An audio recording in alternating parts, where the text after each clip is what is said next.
Oh gosh, why is my mic like that? Never mind. Okay, it's good. It's good. Okay. It's good. Okay. So the day has come. The day is finally here to do this.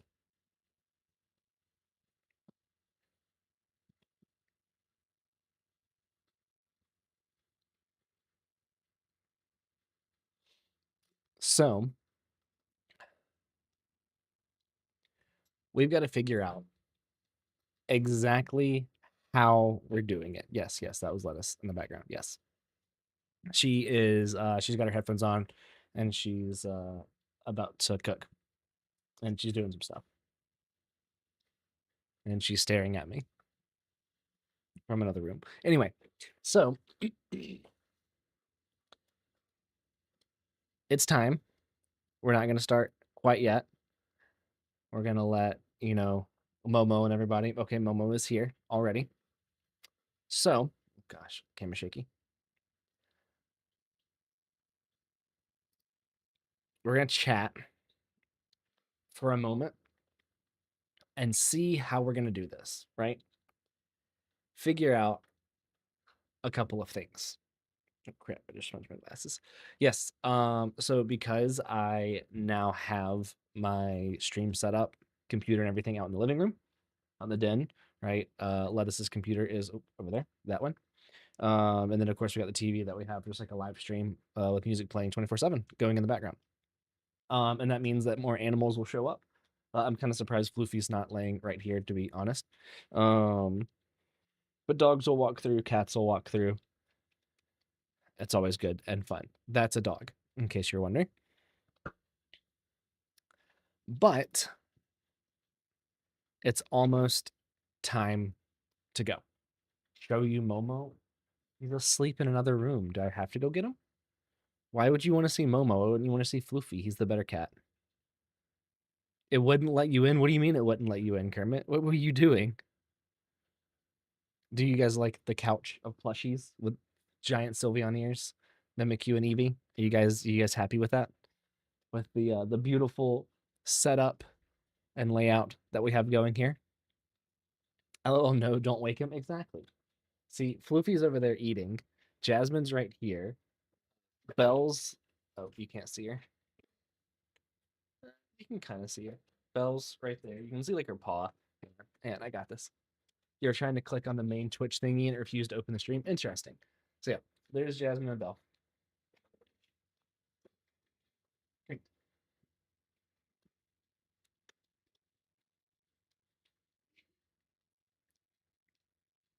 We got one of them here. So there's plenty of movement, plenty of animals. You guys will have fun. It's a baby. Yeah, that's a hefty baby. He's a chunk. So he's just gonna probably lay right behind me. It's 3 babies, yes, and there's a 4th in another room that is asleep. So I've still got to start the TikTok stream. I haven't quite started it yet. I got to start that one. And we'll kind of sit here for a little bit, chat and talk, and figure out how things are going to go. So let's go live over on TikTok. Okay. Let me know if the stream starts being a little weird, right? So, like you guys know, I have not. Hang on, let me make sure on something real quick.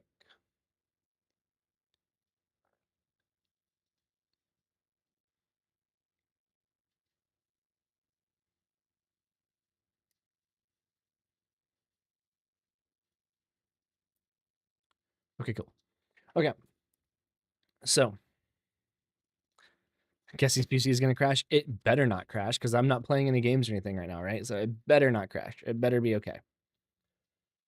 Okay. So I haven't read anything on it. I haven't done anything on this freaking fanfic. The only thing that I've done is I pulled it up to have it formatted. Can you guys read it or do I need to make it bigger? We need to figure out the formatting here. Can you guys read it or do I need to make it bigger? Or do I... You picked the plot. I did not pick the plot, Momo. That was all you. Make it bigger. Oh, that's too big.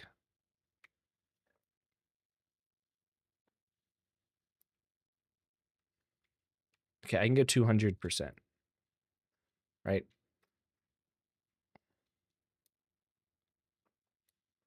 I can go 200% here.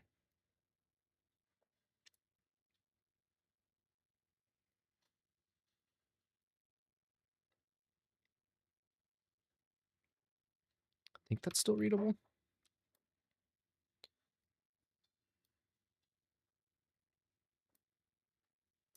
Is that in fact readable? It is. It's perfect. Okay, personally, you would ask for it slightly bigger, but that's because you haven't got your glasses on. Okay. Momo's going to be so happy or cringing so much. Yes, I know. I'm either going to be happy or cringing so much as well. So here's the question, right? I only know of 2 characters in this because Momo told me, not because I specifically chose these characters. Do I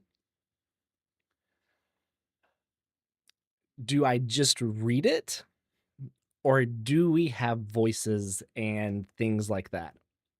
What? What are you ugging, Momo? This is your creation and yours alone. What are you ugging right now?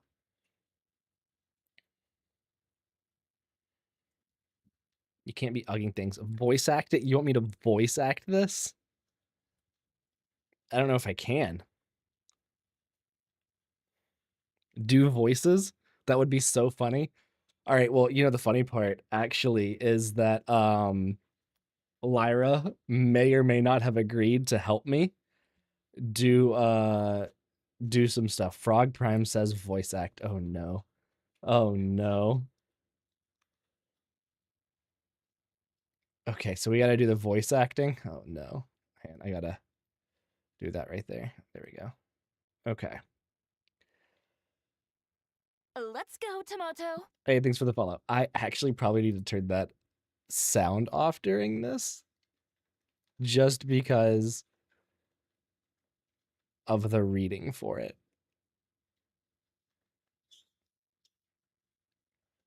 So I'll leave it on for right now. So you guys are wanting me to voice act it. Is that what we're gonna do here? What a monarch wanting to do it. Yeah. So what happened to it being just you? Oh no, Momo. It's gonna be just me today. Lyra might be in for creating a professionally produced reading of it, like audiobook quality reading of it for YouTube. That's what we might be doing at some point for this. So Lyra, I've already mentioned it to Lyra. Lyra said she might be game for it. So we would have Lyra doing the voices for Yaimiko and any other female characters in this. and I would be doing the voices for Risley and I guess the overall narrator of it. So if she can't, you'll do it. Don't worry. I thought it would be really, really funny to do it with Lyra.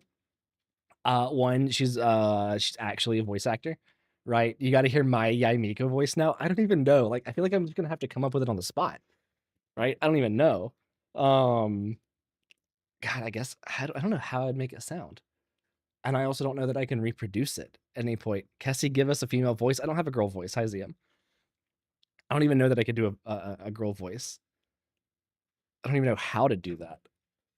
This is what I'm saying. You guys should be scared. I don't have to be scared, right? This is just on the internet forever.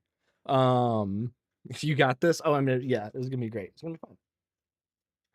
It's gonna be a 10 out of 10. Okay. I would offer, but I'm not sure if anyone wants to hear Holy British narrating. Just open the app. Why is it the first thing you see? See him because you built it by brick by brick. Why should you be scared? Because this is your creation, Momo. I had no input on this whatsoever. I didn't even come up with the subject. You did. I'm just the pawn reading this. You don't know about that? Oh, I know about that. I know about that. I know about that, Ziam. Okay. All right. I don't know. I don't know if I'm gonna be able to do a Yaimiko voice. I guess I'm just gonna have to come up with it on the spot. I don't know. They spent the hours. It's just a matter of making everyone else up for a laugh. Exactly, Pokey. Exactly. So hopefully, um, you guys just hate me doing it.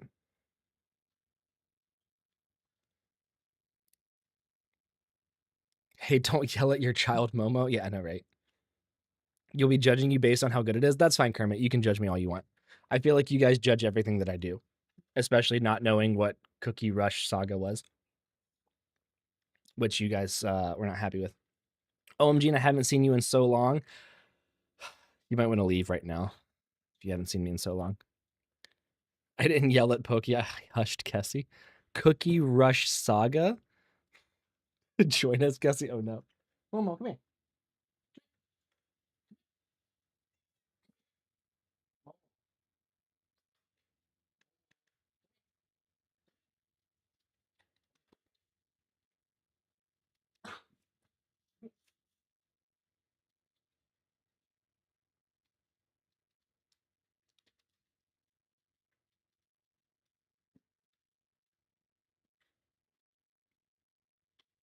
Here's the last one.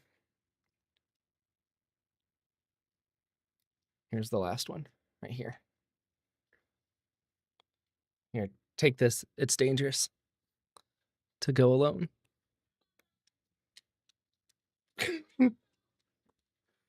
He's not happy with me. How did you Cookie Rush Saga? You're crying. How did you get Cookie Rush Saga from that? What is it actually called again? Definitely not your usual content. What are we reading? Okay, so Jay, sorry. This is a fanfic that somebody wrote for me. Momo wrote for me. Cookie Run Kingdom, Cookie Rush Saga. That's correct. Okay. So this is a fanfic. I don't even remember how this came about. If I remember correctly, I made an offhanded comment that I would read a fanfic on stream if somebody wrote me one, and Momo was like, "Hell yeah, that's that's my cup of tea. That's what I'm gonna do." So I agreed to do it, and Momo came up with this idea completely on their own. I had no input into the plot of this story. I don't even know what it's about. The only thing that I know is that it's got Risley and Yaimiko. That's it. I had no input whatsoever. And Kermit, I will not read that. So Momo wrote this, and I agreed to read it. I haven't read this. Oh, so you set yourself up? Something like that. Something like that. I haven't read this. I don't know what's in this. Think of oats. Is it oats or oats? I haven't read this. I don't know what's in it. I'm going in blind. And apparently they want me to do voice acting stuff with like Risley and Yaimiko and any other little characters in there. They apparently want me to do the voices for these people. I think that's just the main thing they threatened. Almost threatened me with a fic of Layla and D-Luke once. You were scared. That's kind of crazy. Ots, ot, ot, oat, not oot. One for ot, two for oats. That just makes it easier. I'm requiring a good British accent for Risley. The first one you said? Okay, cool. Ots. A good British accent? I don't even know if I can do a good British accent. God, I'm gonna make the Brits cry. Kermit, I'm sorry. I don't even know. Okay, this is gonna be interesting. All right. Give us the accent right now. God, I feel like I have to do it in the moment. I don't think that I should give you. You will be rated. That's fine. You can rate me. Absolutely not. Okay, wait. Who said that they require a good British accent? Does Risley doesn't have a British accent, right? What's the worst he can do? Kermit, you doubt me. You doubt me. No, he doesn't. Yeah, Risley doesn't have a British accent. So why would I do it? As a British last name?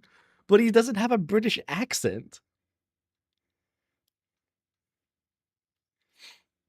Look, I've been watching Bridgerton though. I might have a British accent in me. Hello, Oats. Oats goes feral. There we go. Okay. Did you come over from TikTok? Momo doesn't want a British accent for Risley. By that logic, nobody has an accent. Do it for funsies. Okay. Okay. Momo, is Oat one of yours? I'm worried now. Like I said, I've been doing a lot. I've been watching a lot of Bridgerton. I might be able to pull out a British accent when I need one. Oats, your wife. Crazy. One of yours is crazy. Okay. All right. I think I've stalled long enough. All right. Let me get comfortable. Everybody got their good headphones on. And your beta reader. Okay, so I'm gonna heavily be judged here, right? Is that what's happening? I'm gonna be heavily judged here. Oh gosh. I wish I hadn't have agreed to do this blind. That way I could have prepared. Your volume is up, headphones and glasses.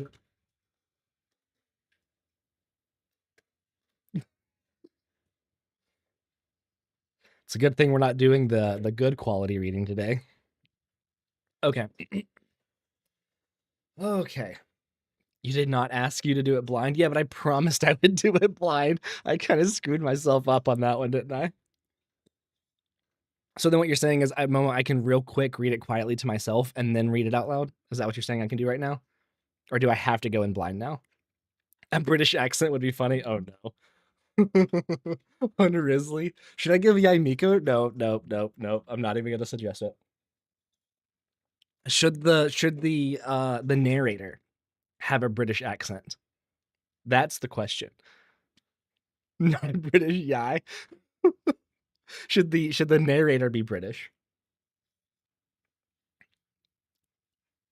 So the narrator should be British. Oh, why am I making it worse for myself? LOL, yes. Okay. All right. Do I do like a David? What is it? David Attenborough? Isn't that his name? God, I'm kind of nervous.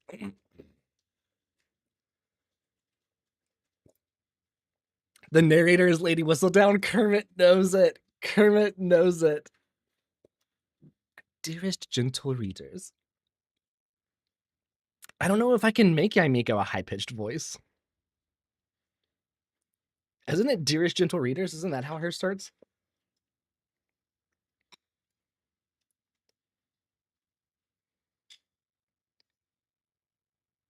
Yes, Dearest gentle readers. You got this, twin. I don't know about that. Your dearest, my dearest gentle readers, Risley has gotten himself into quite the conundrum. Okay, Kessie's stalling more. I know, I did. I'm stalling. Okay. I got my leaf juice. It's not a lot, but I got my leaf juice. All right. I feel like I'm not gonna be able to look at chat. I feel like I'm just gonna have to like lock in. Should have gotten Discord people to voice it for points, Gussie. Maybe I can do something like that if I get Momo to write another one, and we can have a fun little Discord project. Turn chat off. I can just minimize it. Look, chat's over here on this monitor. I'm locked into this monitor instead. Okay. Okay.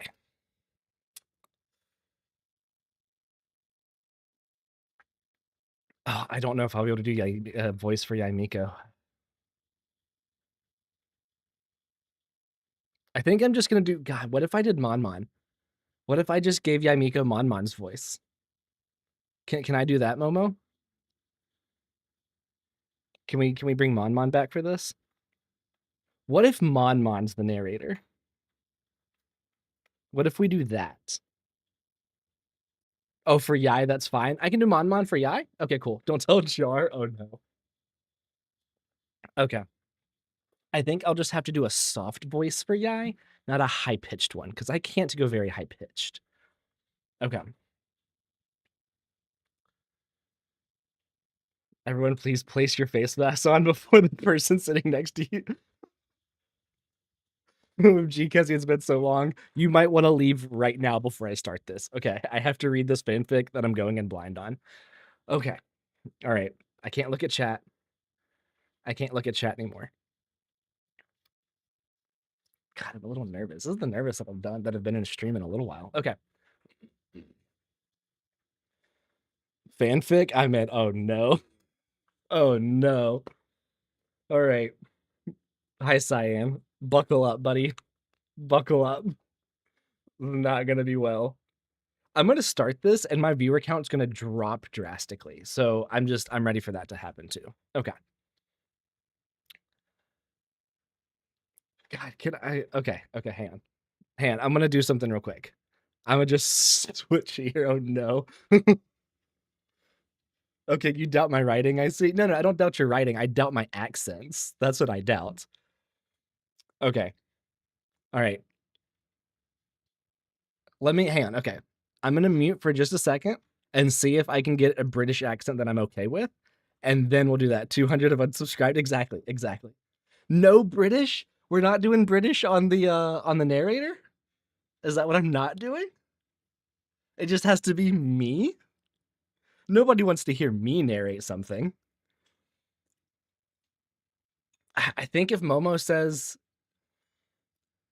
I feel like if Momo says no British, this is Momo's child. Oh, for the narrator? No. For the narrator. British for the narrator. Not for Risley. He's not British. The British don't punch like that. They shoot when you're not looking. They fight dirty. British narrator's fine? Okay. Let me mute real quick. I'm going to see if I can get a British accent that I'm okay with for the narrator.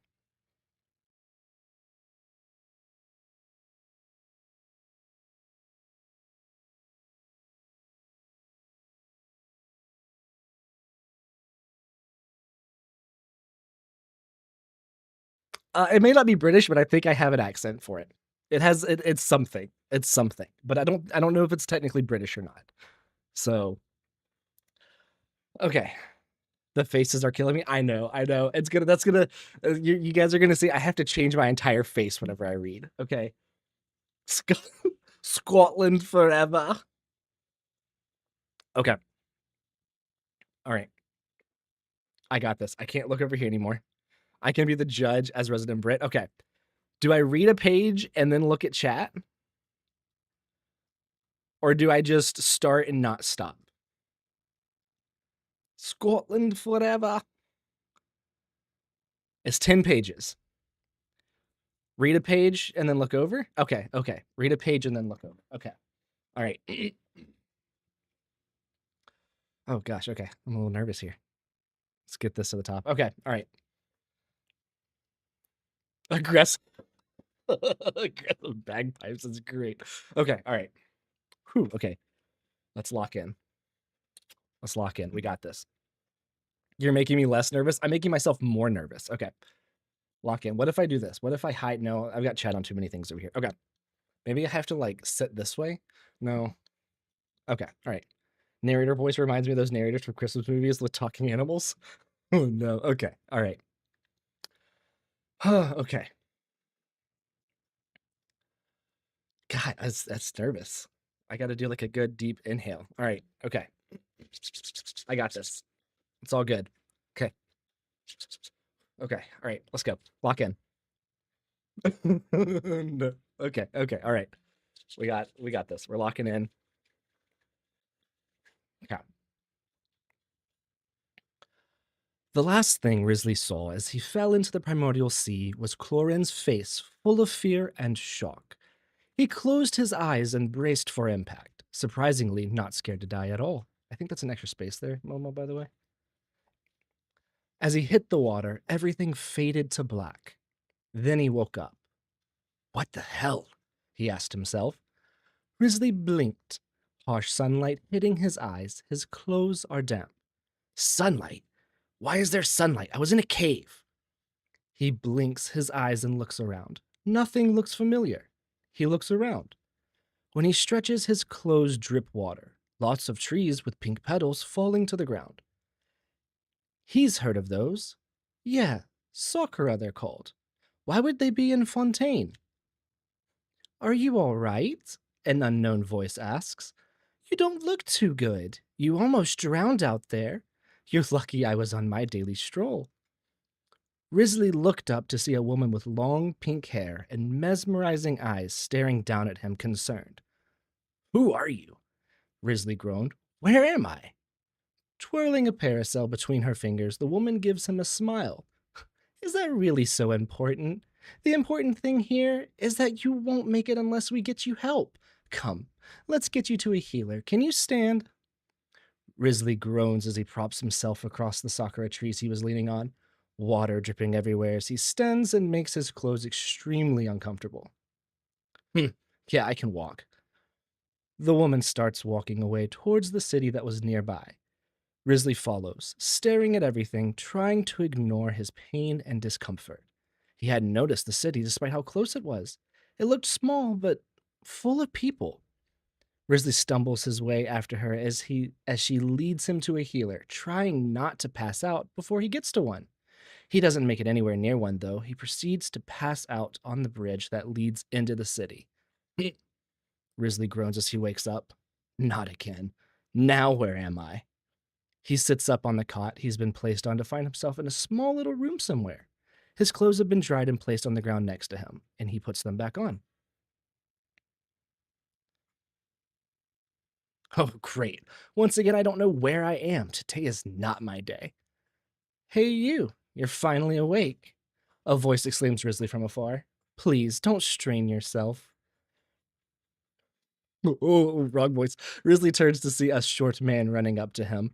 Please, sir, don't strain yourself, the man exclaims. You've been unconscious for a day and a half. Please relax.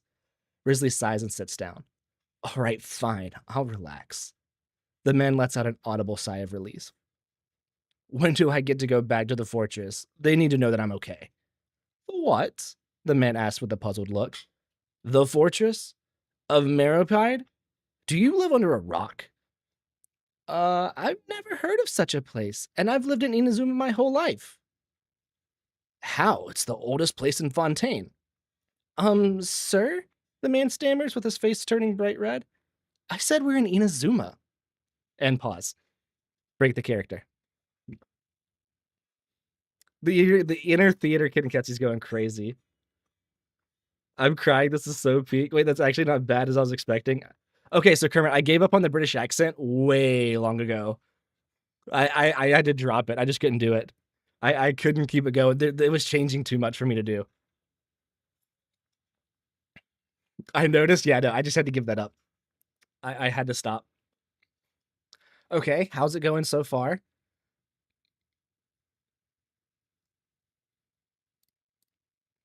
Don't give it an early rating.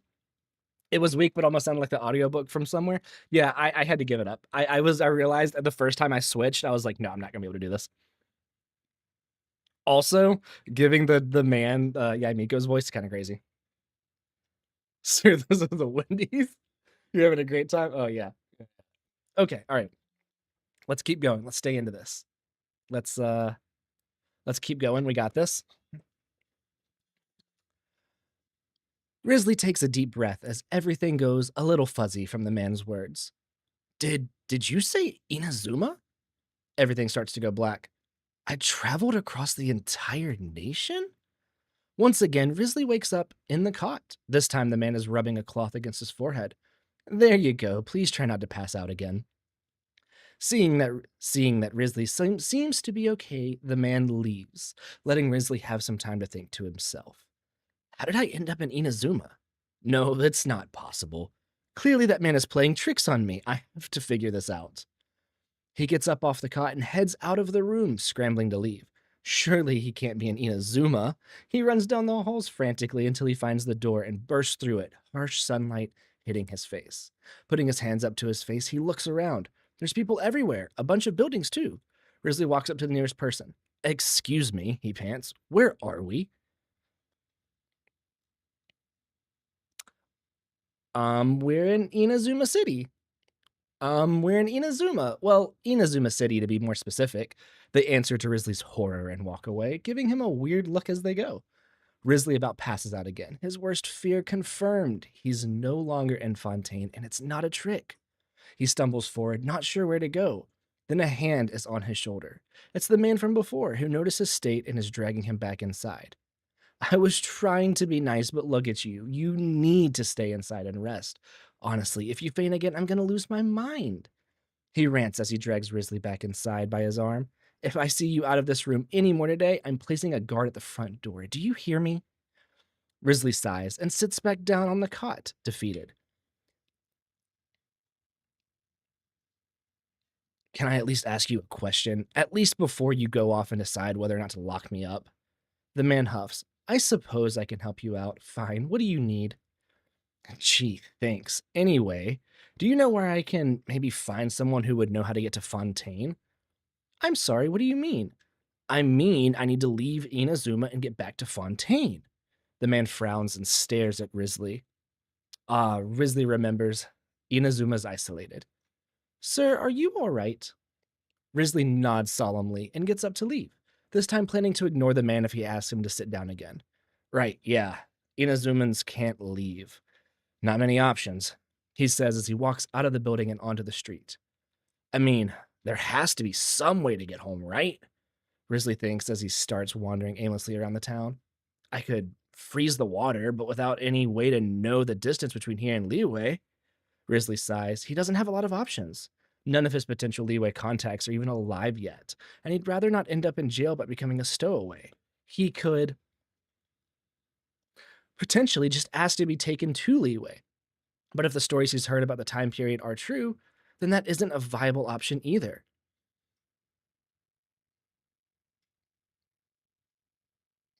Random small man as a healer. I need this.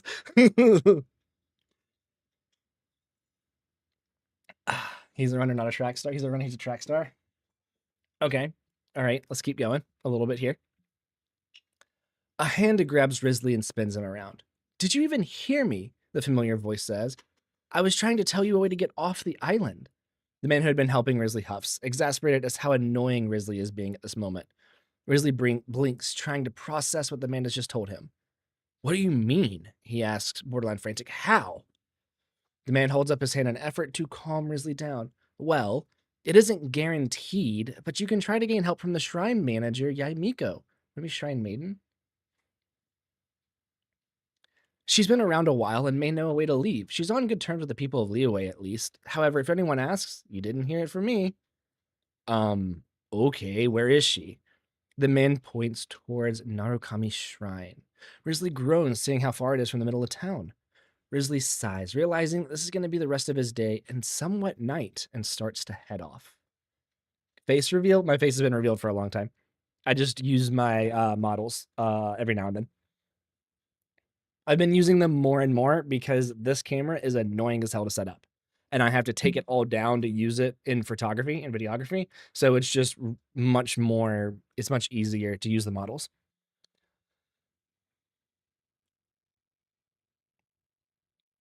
Kaya Ice Bridge was a genuine thing. I remembered. Oh no. First time I saw your page, you look handsome. Thanks. Usually my hair is a different color. It needs to be re-dyed. I've dyed my hair a lot. And right now I just need to re-dye it. I haven't dyed it because I had to go to a bunch of funerals recently, and they were in parts of the country where having dyed hair would have been bad. So, yeah, I need to re-dye it. It's gonna be copper next, I think. I just gotta go through all of it again. Sorry, let me get some of my leaf juice. Okay. Hours later, Risley arrived at the entrance to Narukami's shrine, standing for just a moment to catch his breath before looking around. Recovering, he walks up to a shrine maiden and asks for Yai Miko. The girl points him to the tree at the top of the shrine. The tree itself is so mesmerizing with its roots softly glowing that Risley almost doesn't notice the familiar woman standing in front of it. Standing in front of the tree is the woman who pulled Risley out of the water. Her hair is just as flowy and pink as when he first saw her a few days ago. Her face just as beautiful. God, ugh, I had to vomit saying that. Sorry. You must say, yeah, yeah. It's I mean, my hair's normally brown, so it's just the dye and it's the faded dye that's grown out. At this point, kids like a K-pop idol dyeing hairs every 2 weeks or so. I know. I need to dye it more. I need to dye it more and more. I literally have the copper dye in there to dye it again. I had to go to my grandpa's funeral first, so I let it bleed out after that. And then I was in a wedding, so I didn't re-dye it. And then I had to go to my grandma's funeral, so I didn't re-dye it for that either. So now that all of that stuff's done, now I gotta dye it again. Okay. That's crazy. Kessie, get yourself together. Sorry. Yeah. Sorry, my bad. Ugh, sorry. Yeah, Miko. Ugh. Okay. The gorgeous woman turns to Risley as he approaches, unfazed at seeing him again. She has a soft smile on her face as she recognizes him. Rip. Yeah, I know, right? Ah. Oh, okay, hang on. You gotta let me get a chance to get Yamiko's voice. Ah, it's you. Glad to see you've made it, she says, her tone gentle. Did you come all this way to thank me? She grins as she twirls the parasol she's holding. Risley smiles softly. No, but thank you. Do you know where I could find someone by the name of Yai Miko? I'm in a bit of a pickle, and apparently she can help. The woman twirls her parasol in a thought. I've heard she's around here. I suppose that I can help you find her. That's here. A young man calls out, running over to them. Good, I found you. I'm helping out the publishing house. They said if I saw you to let you know that the books that just came in are selling wonderfully. He huffs to a stop. I can't stay and chat, but I can't stay and chat about it, though. I have other errands to run by. He runs off and disappears quicker than he arrived. She needs to stop giving me away, Yai mutters under her breath. Risley crosses his arm and glares at Yai Miko. Were you really going to help me look for you? She smiles and gives her parasol a twirl. Games are fun, don't you agree? Now, what is this problem that ails you? Risley sighs as he tells Yai how he's landed in Inazuma somehow and needs to find a way home. Yai stares at the tree in front of her thoughtfully. I'll be honest, this is a new one, she tells him. When I pulled you out of the water, I had assumed you'd been on a ship from Liyue with goods from the publishing house, or some resources Inazuma needed. She stared at him, studying him so intensely that it makes Risley's face turn red. Do you have any Mora on you? If you have enough, I can convince a return ship to take you to Liyue. Risley checks his pockets, his face scrunching angrily when his hands find nothing. Yamiko frowns at his empty hands. They stare at each other for a minute. Risley wants to ask her for help, but it feels like too much. She did save his life, after all. What would happen if I just tried to sneak on the ship? He asked quietly. Yai's face twists into a pained frown. I wouldn't recommend that, she whispers, her tone no longer playful. I'm sorry, I can't afford to help you. The Liyue traders are already not happy as it is, and this is their last boat out of Inazuma before we are completely cut off. The Shogun would have my hide if I helped someone leave this islands. What are we reading? You just got here? A fanfic somebody wrote for me that I promised I would read on stream. You've forgotten everything that you wrote? Okay. Risley nods, upset but understanding. He thanks Yai graciously and leaves, not noticing how she watches not noticing how she watches him walk away, nor does he hear her mutter to herself that she has to watch him closely. Risley heads back to the city, unsure of what to do next. He could sneak onto a ship to Leeway, but being unsure of how they would react to stowaways, decides against that. He could steal a boat, but jail isn't worth it. According to history books, building his own isn't a good idea either, as any unidentified boats would just be sent back to the people of Leeway didn't so the people of Leeway didn't accidentally start a war. Great, I'm stuck here. Risley sits on a bench to think. No one I know is even born. I can't just swim back. I don't have more for a place to stay. He places his hand on his heads. He places his head on his hands. W. Oh wow. I'm noticing plot holes. Let me fix it. No, Momo, you told me this is done. You can't fix it pre-read or post-read in the middle of read. That's not how things work. Once you're published, you're published. You can't go back. You don't get a red pen here. I'm gonna keep reading. Oh wow, I'm like not even on the screen. Okay, I can go this way. For the next few months, neither of my beta readers saw it either. LMAO. Oh no. Gosh, get onto them. For the next few months, Risley spends almost all of his time in a daze. He manages to get a few jobs and has a small house built outside of the town. His days are spent wandering aimlessly and missing his friends. Did they miss me? Had they found a new warden for the fortress? Oh, Archon's the fortress. Had the place fallen into ruin without him? He had tried to rehabilitate so many people, and now some of them would never get the help they needed. Hello, Tao. Don't lock me in the basement again. Wow, why are you locking people in the basement? That's crazy. What if riots broke out? Poor Clarend and all the other guards who would have to deal with it. The fortress wasn't used to him not being there. It could potentially break out anarchy. Hopefully it was okay. Had they held his funeral yet? Or were they unable to? Had riots actually broken out in the fortress that had to be contained? Or would they all have to be or would they all have been calm and quiet and organized a funeral for him? Thinking about his own funeral was a weird feeling for Risley, wondering who would attend, who planned it, who would speak at it. Would the travelers show up and say a few words? Would they talk about the friendship they had, the memories they shared when travelers stayed in the fortress? Poor Clarinde had been the one to witness him die. How is she holding up? Did she blame herself? Risley hoped not. He didn't think it was. It was an accident, really. He hoped she wasn't beating herself up for it. Maybe she'd even caught the stupid guy they were chasing. That thought brought him comfort at least. Maybe.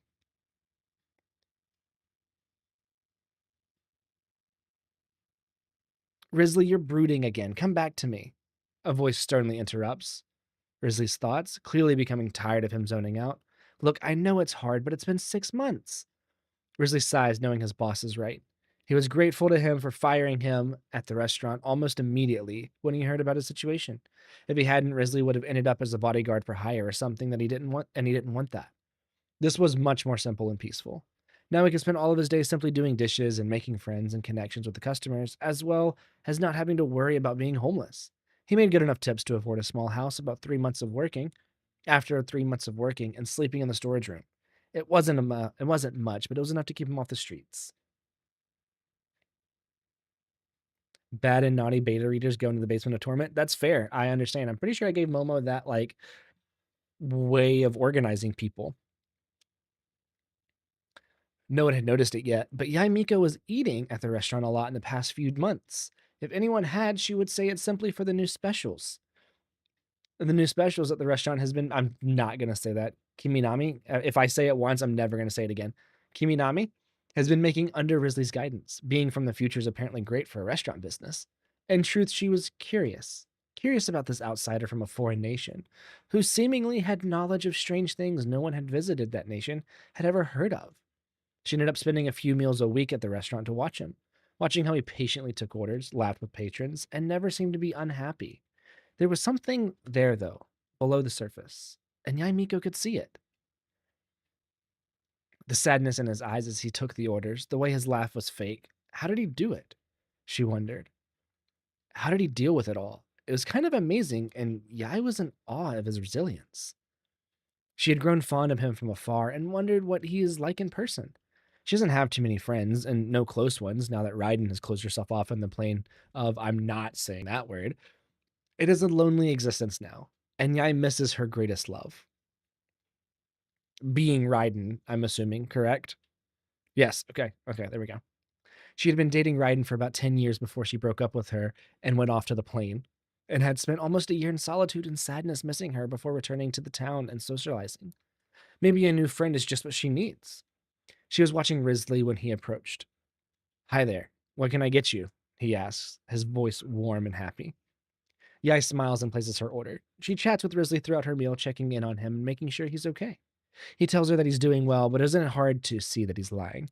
She's also aware of the months he spent sleeping in the storage room. After all, she had paid Kiminami a small sum to let him stay. It was the least she felt she could do since she couldn't help him get off the island. The idea to simply employ Risley and help him pay his way onto the boat back to Liyue had occurred to Yai, but security was growing tighter around the ships, and eventually the ships stopped coming altogether at the behest of the Shogun. She felt it better to help him discreetly, so that he didn't feel forever indebted to her monetarily. The conversations at dinner is pleasant. Yai pays Risley and heads off. Wait, I'm making a twitch. You don't like being stuck here? Crazy pokey. You may fall asleep. Oh no. This is very comforting. Oh no. Not another one. They've been trying to get me to do ASMR for a while, and I keep saying no. These small conversations occur over a couple of weeks. Order, eat, chat, repeat. After a few weeks of conversations inside the restaurant, Yai and Risley grow comfortable with one another. They talk to each other outside of the restaurant. They walk and talk, ignoring their surroundings, sharing stories, laughing at jokes, essentially letting their friendship grow and become closer with one another. They grow attached to each other, a thing that they both dread. Hold on, bro. I gotta go real quick. What page am I on? 6 of 10. Okay. It's just 10 pages, right, Momo? I'm not gonna like finish this and then at the end there's a link to like 10 more pages.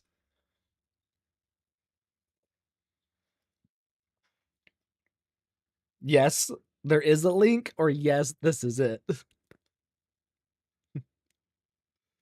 I can do more. Oh no. Collect my pages. Yes, this is it. Okay, okay. For Yai, it's because she misses Raiden. She doesn't want a new relationship, even though it's been over 5 years at this point since Raiden left. What if Raiden comes back and wants to rekindle their relationship? How could she explain to her that she entered a new relationship? She dearly missed Raiden and hopes for her return, but also doesn't want to miss out on a chance at love. I'm ignoring that, Momo. For Risley, he dreads it because, well, what if he gets sent back to his time at some point and Yai has to wait for him? Plus, Yai will outlive him. That's not something he wants to think about. He also knows of Raiden. If he disappears and returns back to his time, she may return to Raiden and forget him. Any of this would be a pure travesty for either.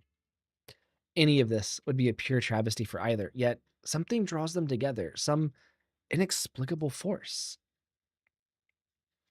Whatever force is pushing them together eventually pushes them to a date. It's a simple one, where they get dinner and walk around town after telling each other stories under the lights.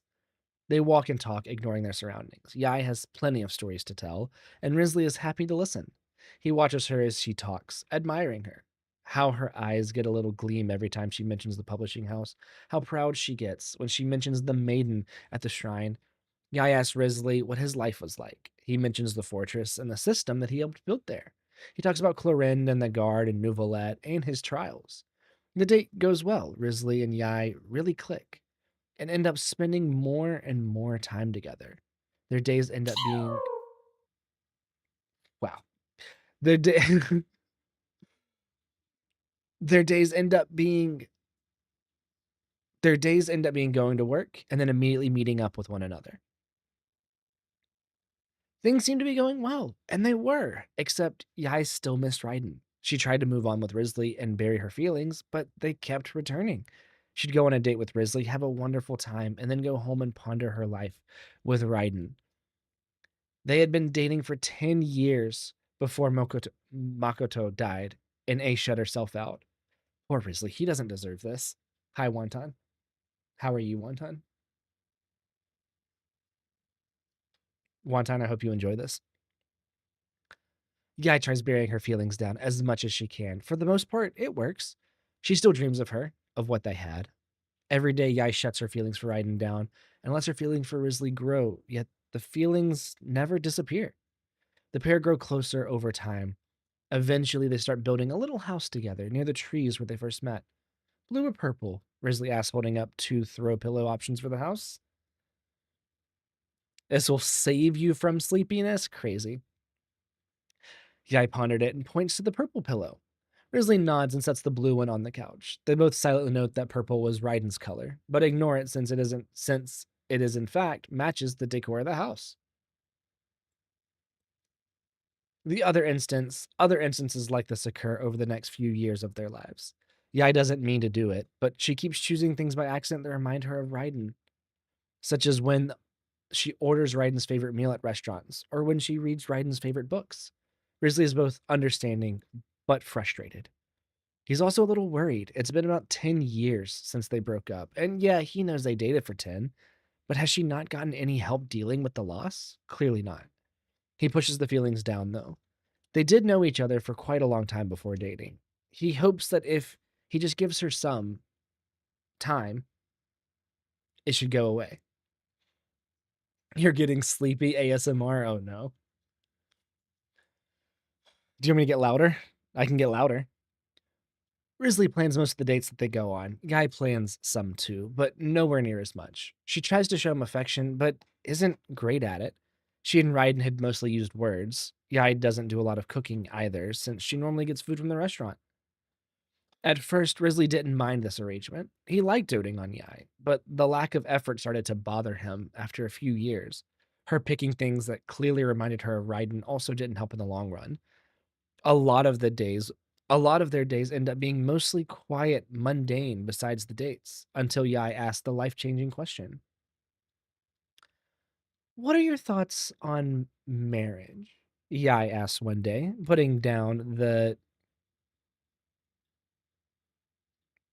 dendrobium putting down the dendrobium flowers Risley brought into a vase onto the kitchen table. She casts a quick glance at him, hoping he doesn't see the fear in her eyes. He sees it anyway.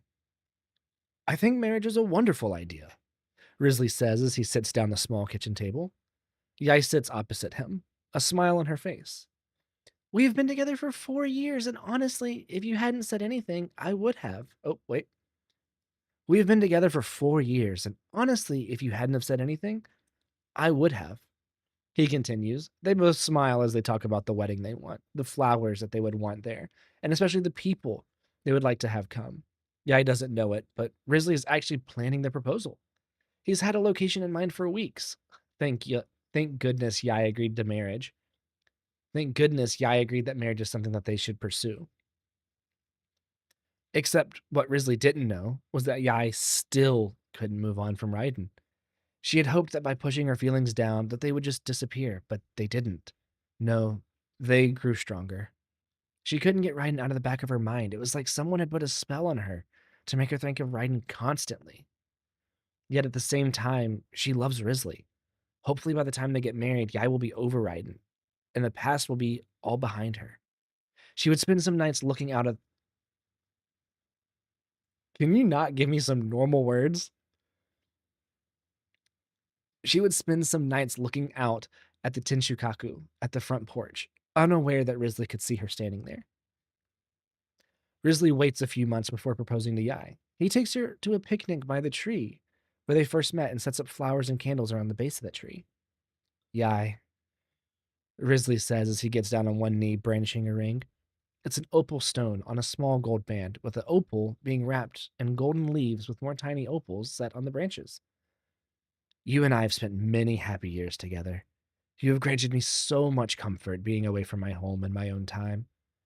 This ring is an opal, your favorite stone, and the branches show how our lives have been intertwined since you brought me to this tree." He tears up. "Will you do the honor of marrying me?" Yai starts crying, and Risley assumes it's out of happiness. Seeing you like this, she manages to choke out.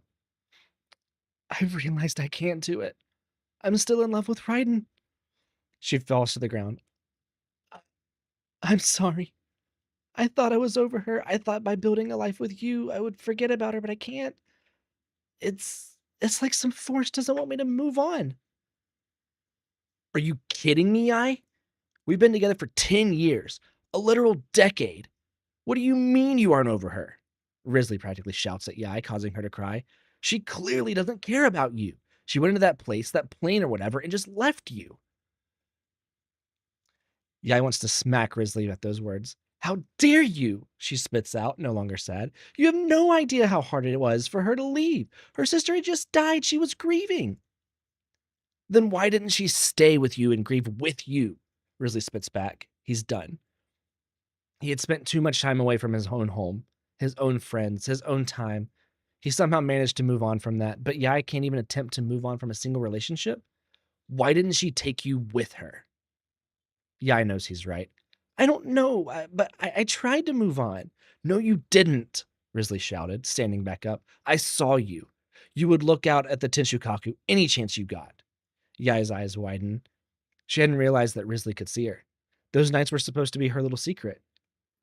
Risley, please, just let me explain. Explain what? That you essentially wasted my time for a decade? That instead of getting help, you just lied to the both of us? Please, I didn't mean to hurt you. If you didn't mean to hurt me, then you wouldn't have done this at all, Risley says as he walks towards the water nearby. This is ridiculous, he says as he throws the ring into the water. Yai watches in the background, horrified. Risley turns to face her with his arms crossed. If she's so important still, then go be with her. Let's go, Tomato. Please, Risley, I still want you. I don't think you do. He stares at her intensely, his gaze trying to burn a hole in her face. I think you wanted to use me. I don't know if it was intentional, but you definitely wanted to use me.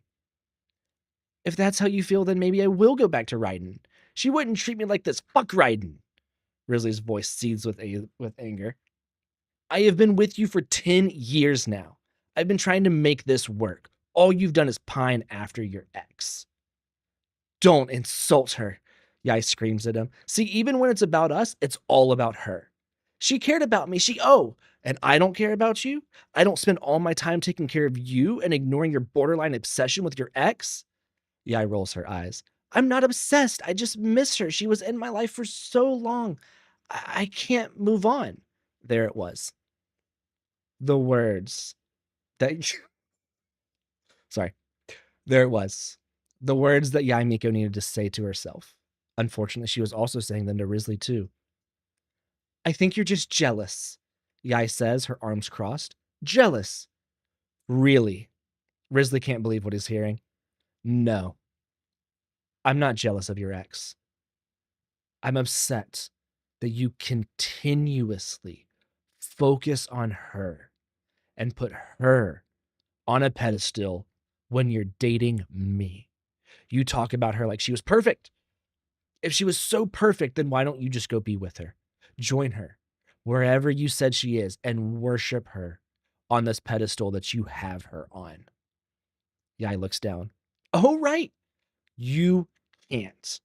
Risley is yelling now. So instead, you stay with me and waste my time. Oh, so you think it was all a waste of time? Yai snaps. You know that's not what I meant. I meant you knew I wanted a future and you didn't and stayed anyway. I didn't know for sure until you proposed. Yeah, right. I'm sure you didn't. You just magically knew at the time of my proposing that you didn't want me. It totally wasn't obvious by you looking at the Tenshukaku or when you'd order her favorite meals or decorate the things that she would. Risley, come on, you're being childish. I didn't mean to hurt you. Childish. You think I'm acting childish because I'm upset that you spent 10 years with me knowing that you weren't over someone? No, I think you're being childish with how you're acting towards Right. Don't you dare bring her up again. Risley warns. Oh my God. If you mention her again, I'm leaving. Riding this, riding that, riding. Seriously, get a grip and get help. I hate you.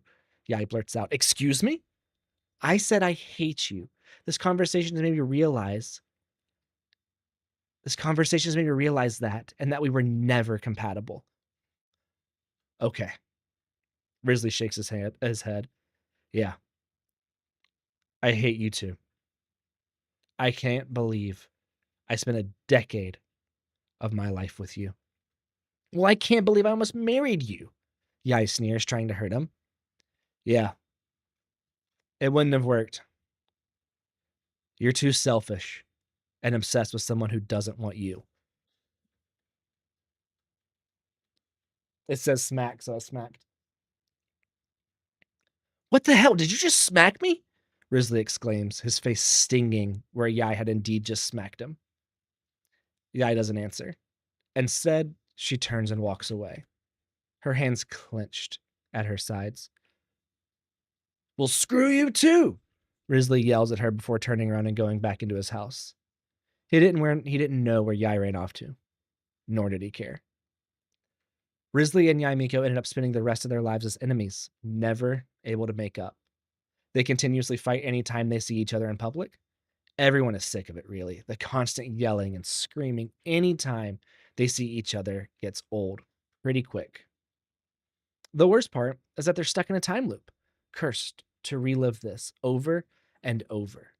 The fights always get worse, and the span in which they are together shortens every few loops. In the first loop, they're pretty civil after the engagement breaks off, actually. But after having to deal with it hundreds of times, the resentment towards each other builds. Yai's pining for Raiden only grows with each loop, but she can never break free, and is forced to be with someone else temporarily as she waits for Raiden. Meanwhile, Risley's resentment for Yai behavior grows, but neither of them are ever sure why. If only Risley hadn't fallen into the primordial sea. Hey, how's it going? We just finished reading a fanfic. All right, guys, give me your ratings. Clapping, hell yeah.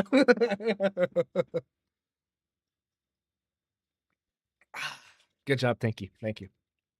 It was my idea. The story was my idea. I'll claim it now that I've read it. I'm not going to claim it before I read it, but you know.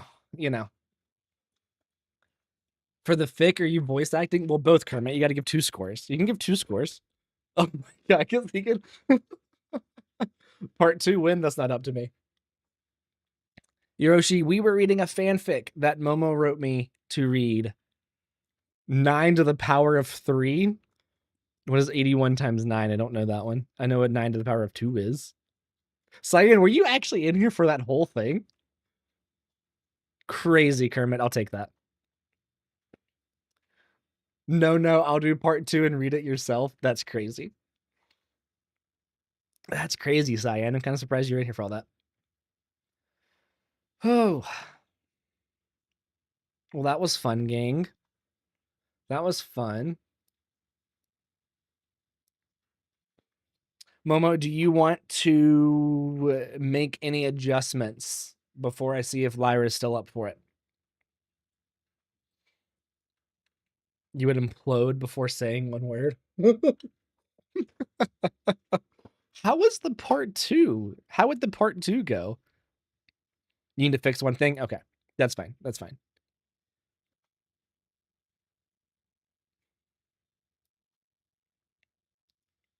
Not too bad. Not too bad. Pretty good. I need a haircut.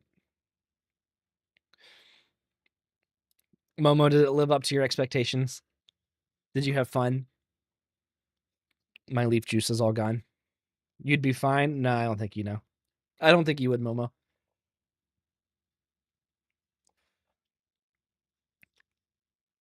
Yes, it did. Thank you so much. No problem. Thank you for writing it.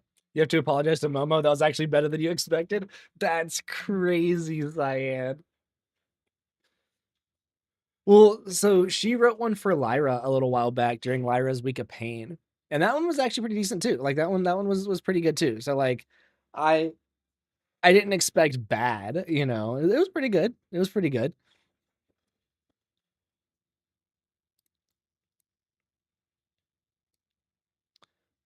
Thank you, Cassie.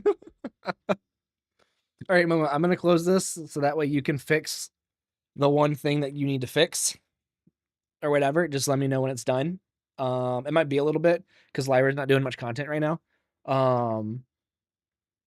But when she's back up for it, then we'll do some stuff. By the way, I have my wallpaper engine like with 41 wallpapers that just cycle through every hour. I had to go in and force it to not cycle through and to keep it just on a single one because I was worried. So about part 2, are you going to start writing part 2? See, now though, Momo. Okay, so here, if you're going to write part 2, right? If you're going to do part 2, okay? I think your laptop would catch fire. You have it started? Okay. So part 2 started. I'm gonna make a request, Momo. A singular request. It's super tiny if you could just like work it in to the story though. A singular request. Uno requesto. Please.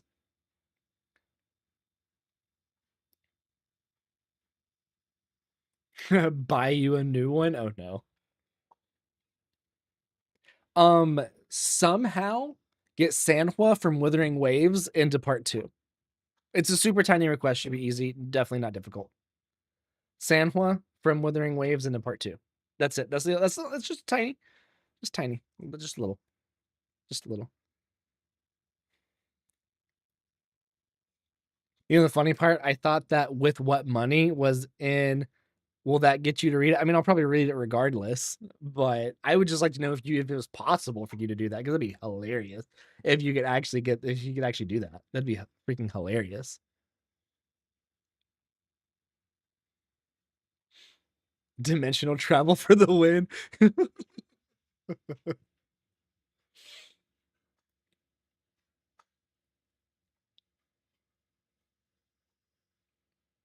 What is this? Oh, that's right. Okay. Okay. All right, Mama, fix that thing and let me know when it's fixed. I think that I'm gonna call it. Call it a stream, call it a read, call it a whatever the hell you want to call it. What's on the agenda? Dinner. That's what's on the agenda. I am starving. Um, so I might go ahead and be done.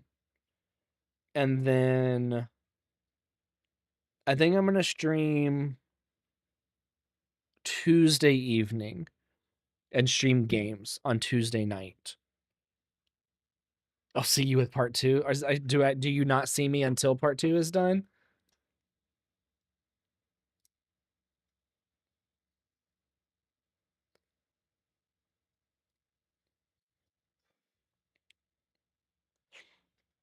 Okay, I'm gonna say bye to people on TikTok. I will stream again on Tuesday. Bye bye.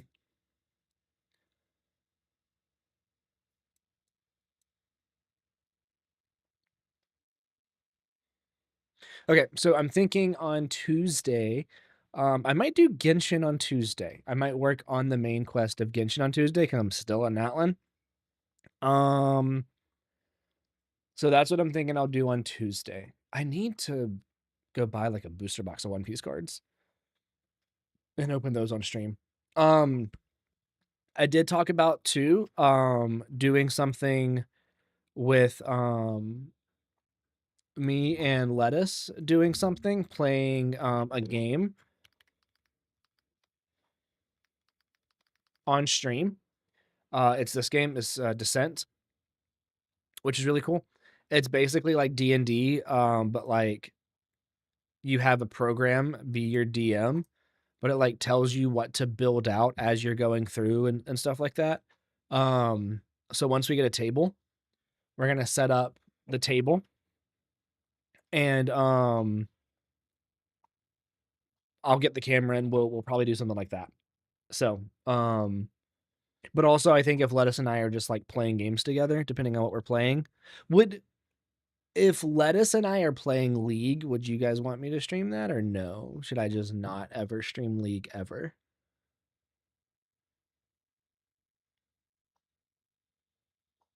Because like I don't necessarily want to stream League, but Lettuce and I have been playing League a lot together, so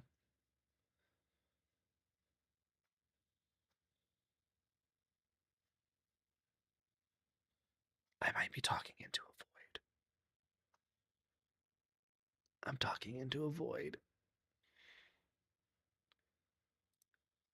As a corpse, crazy that you would want to be as a corpse in a fanfic. Can't imagine that. Actually, can you write me who I'm playing with? It'd be just Lettuce. I don't want to stream like actual things. Momo, can you put my corpse? Can you put me as a random passerby on the street in the next fanfic? Like as they walk past somebody, I like throw a piece of cheese at the main character or something like that. Can you write that in there?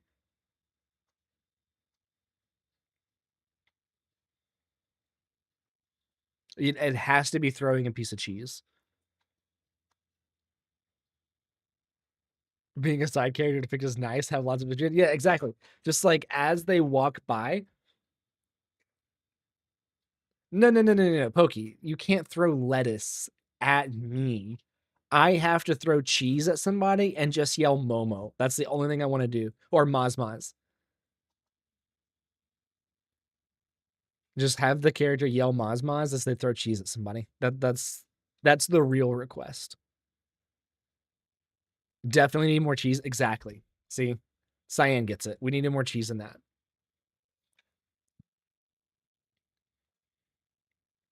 100% needed more cheese in that.